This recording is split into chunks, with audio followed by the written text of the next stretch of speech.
My friend of 20 years bought me 3 books for my birthday. I'm gonna read them and see how well she knows me. And if I don't like them, I guess we're gonna need to reevaluate the friendship.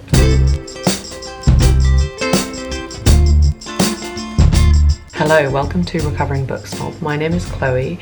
Here on this channel we read and that's pretty much all we do. So a part of what I find very exciting about this selection, and my friend already has some points for this, is that these books are very different from one another, and some of them are even very different to any kind of book I usually read. First up we have Kitchen by Banana Yoshimoto. This is a very small book, and I would say out of the bunch, this book is probably most similar to ones that I've read before or ones I enjoy reading. I didn't realise because the cover feels quite modern, feels quite funky, but it was originally published in 1987. It is a novel about mothers, grief, kitchens, all the good stuff that I really enjoy. And it won many an award when it was first published. What was it? It won 2 of Japan's most prestigious literary prizes and remained top of the bestseller lists for over a year and sold millions of copies. I think this is our safest bet for sure. Next up we have My Brilliant Friend by Elena Ferrante. This I've heard about a lot. I do believe it's quite a talked about tale, and it's a novel about the friendship between 2 girls based in Italy. I get the impression it's one of those lifelong books where you really follow 2 people for a very, very long time throughout their lives. And again, I feel relatively confident about this book. I think sometimes when something is a bestseller and it's a bestseller for that long and everyone won't stop talking about it, I'm willing to admit that I will probably enjoy it. I'm not that alternative. In fact, I'm probably quite generic in my taste. Next up, and this is the one that I'm most intrigued by because it is very dissimilar to my usual reading taste. This is Buried in the Sky by Peter Zuckerman and Amanda Padoan. This is a work of non-fiction, and it is the story of the Sherpa climbers on K2's deadliest day. K2 is the 2nd highest mountain in the world. Everest is the highest, K2 is the 2nd highest, but it's considered the most dangerous. And that is the extent, or at least maybe, I might about to get cancelled because I've said it's the most dangerous. I've heard that many believe it's a lot more dangerous than Everest and takes more lives relative to how many people attempt it. Again, this has won loads of awards. I think now I'm looking at this trio, none of them are particularly controversial. I'm secretly quite excited because I don't think I'm gonna have a bad time reading these books. I think they're all going to be pretty solid. On this book, my friend said the one thing is that there is a lot of climbing language that if you're not a climber, and I'm not a climber, you have to get used to. I did watch the odd climbing documentary over Matty's shoulder when he was quite into it. I think I watched the whole of that documentary about that incredibly flat bit of rock in America. But I can't say I know much. I think the extent of my knowledge about climbing is they're often men and they have a wife and a child at home who is really stressed out. That's the impression that it had on me. What was this climber called? He like is missing a finger. Climbers out there, tell me. Anyway, I was pretty shocked by how extreme his climbing was, and then meanwhile his partner's like, yeah, I'd rather he didn't do that, but oh well. Which one should I start with? You know what?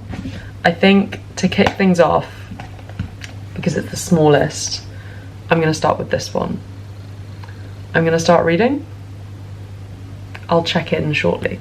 Hello, we have finished Kitchen and this book was beautiful. It is really short, that's why I didn't check in earlier, and the writing is very simple, but it reads like poetry. It's a few days later actually, so it did take me a while to read this. I have been busy, but I also just really enjoyed savouring this book. I think if I read it in a flash, I would have been a little bit sad. It's definitely the kind of writing that you know you're going to get more out of the next time you read it. What I really enjoyed about this is that it's about grief, but it doesn't follow just one person who's grieving. It has a few different types of grievers, and it kind of weaves them in. We do have a protagonist, but you definitely experience or explore different types of grief, and like grief from different angles. It's also just not the story that I was expecting. I'm not really sure what I was expecting, but this definitely wasn't it. I can see why it was so popular when it first was published, and why it's become so iconic, because it's just, it feels incredibly special. Is there anything else? Anything else that I haven't mentioned? I just like opened it onto my list thinking it would be my list of comments, and it was just my shopping list. I was like, dishwasher salt? What? Oh yeah, my final note. I knew there was something. My final note is just the way it looks on the page. This might be a part of why I'm experiencing it as poetry. The writing is printed really boldly. I don't know whether it's because this book is kind of older and the ink has bled a bit, or it's like an older press, but because I suspect these books were picked up at a secondhand shop. And then it's hard to describe, but it has these paragraph breaks throughout, and usually you have these kind of breaks in the writing to signify like a change of scene. That's what I'm used to, at least. But in the case of this book, you'd often have breaks in the writing that allowed you to just sit with what was happening, and then when the next piece of writing started after the break, it would still be talking about the same thing. And I really enjoyed that. I thought it was a really good way of just like forcing you to digest and pause and really think about what had happened. Anyway, beautiful book. I will not be blocking my friend after this. There's still 2 books left though, for the beef, for the drama, but for now she's safe. And we're gonna move on to my brilliant friend. Hey, good morning. I've just woken up and I'm about to have some muffins with kefir. Slightly rogue, but it's quite nice because the sweetness really balances out the sourness of the kefir.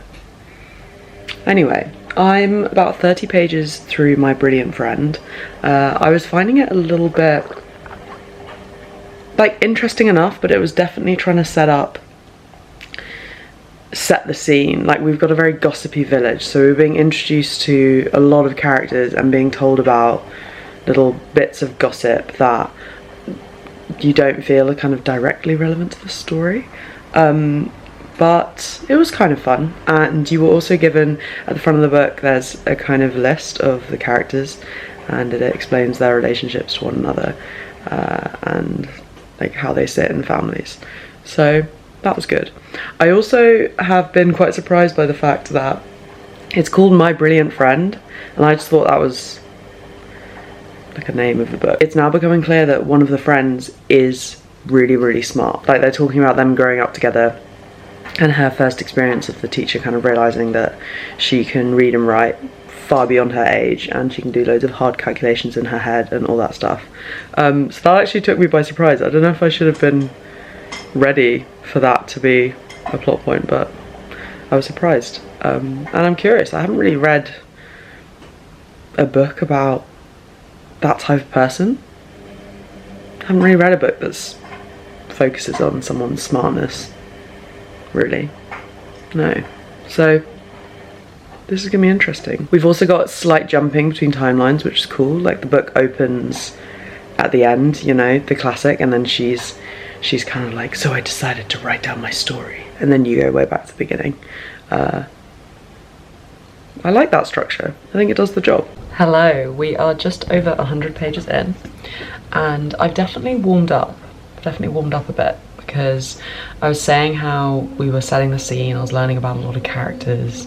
I wasn't totally convinced, but I'm pretty much there. I'm pretty much convinced at this point. The writing is just really sweet and sentimental, and it's quite layered, and it's kind of interesting just reading about all the relationships and also just that child's perspective. It's kind of reminding me of, this is quite a random comparison, but it's kind of reminding me of Jeanette McCurdy's really, really famous memoir, I'm Glad My Mum Died, because in it she wrote like she was a child. Like when you were reading the passages where she was kind of 10, 11, 12, she would write it as though she was a 10, 11, 12-year-old with the language and just like the phrasing, and that was a really powerful thing, and a similar thing is happening in this book. I think that's really cool, really clever.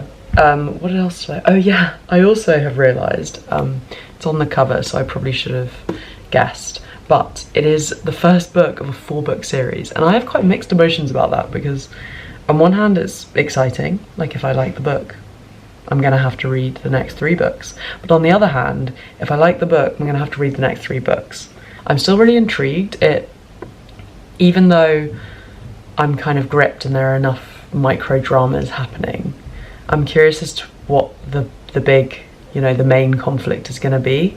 I currently have no sense of that, and we're quite deep into the book for no sense of conflict. Maybe we'll just have lots of micro dramas.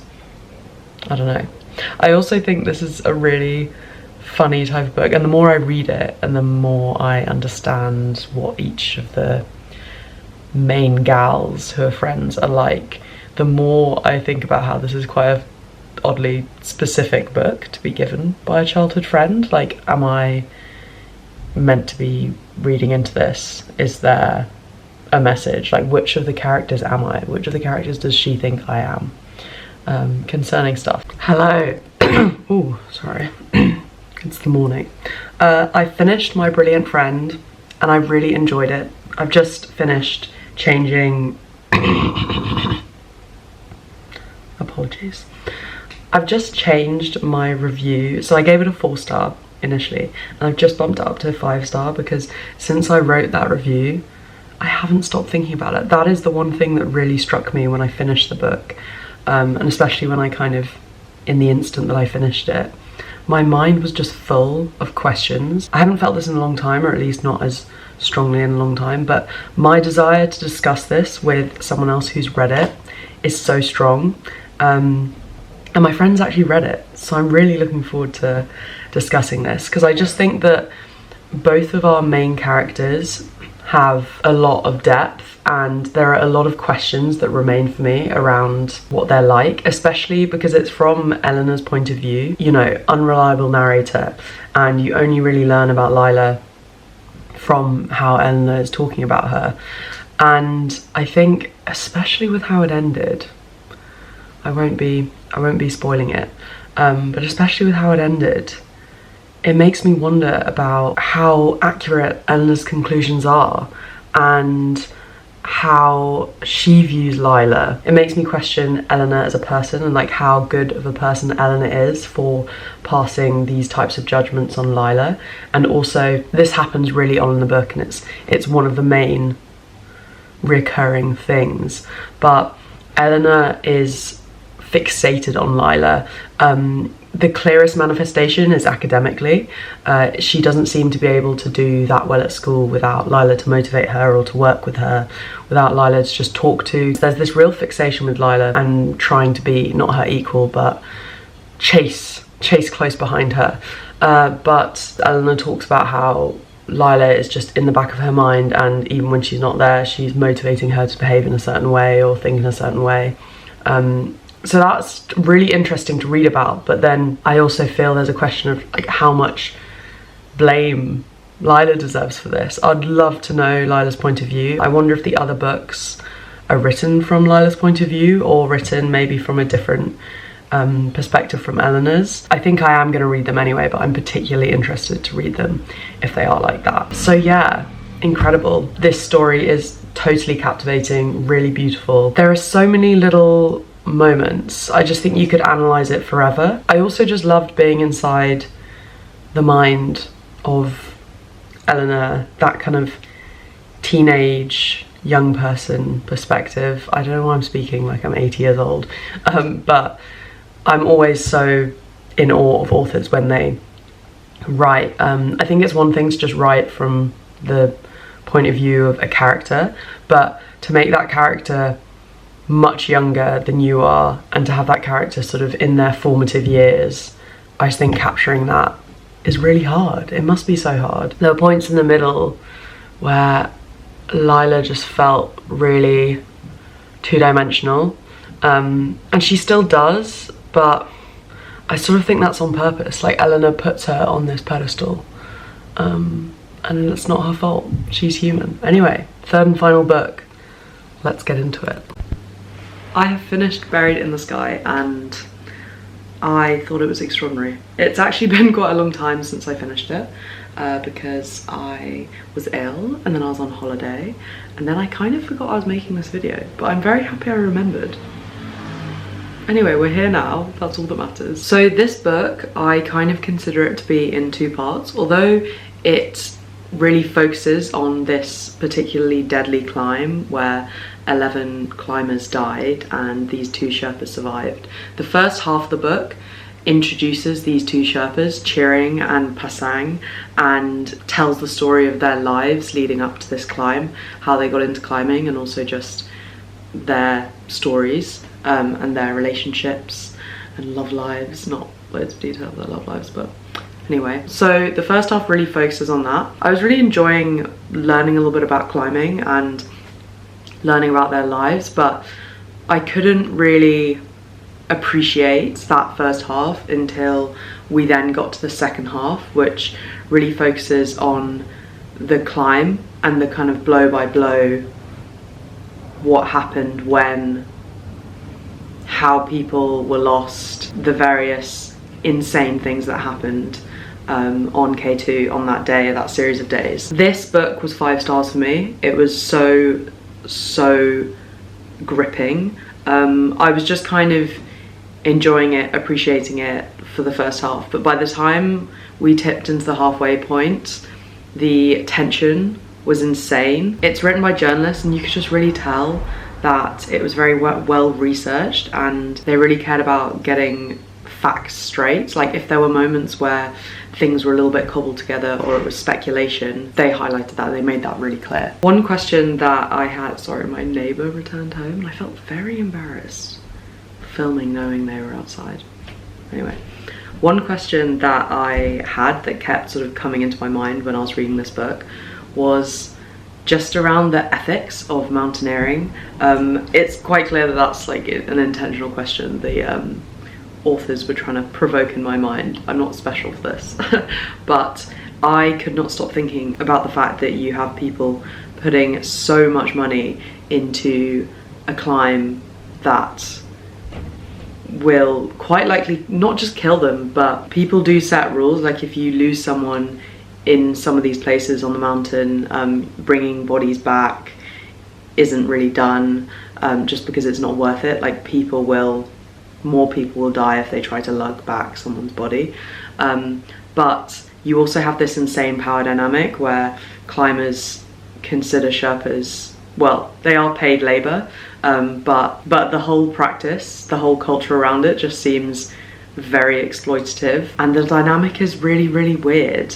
I do want to read more about it. I'm very curious. I also, just as someone who doesn't climb, I really don't get it at all. Loads of pursuits are pointless. But when something's so dangerous and expensive and also does have quite a big environmental impact, it just seems quite dodgy to me. But what I thought was really cool with this book is that you are introduced to the other mountaineers on the trip, and although a lot of, like, some characters are clearly better people than others, I do think that every person was treated with a lot of empathy. I think these journalists were writing about high altitude mountaineering and the dynamics with Sherpas from a really critical place, but it didn't feel like there was any kind of agenda being pushed. I mean, everything's got a narrative, but I don't know, it just felt like they were trying as hard as they could to let the facts speak for themselves. As you can tell, food for thought, lots to mull, and a really engaging read. She did a great job, and thankfully I'm not going to have to block her on all socials, never speak to her again. The friendship will live on. Final thing, unless it wasn't clear, as I said, not into climbing at all, but the book is very accessible. You don't need to worry about knowing things about climbing before you read it. So it was a good choice in that sense as well. Anyway, thank you for watching. I will see you in the next one. Goodbye.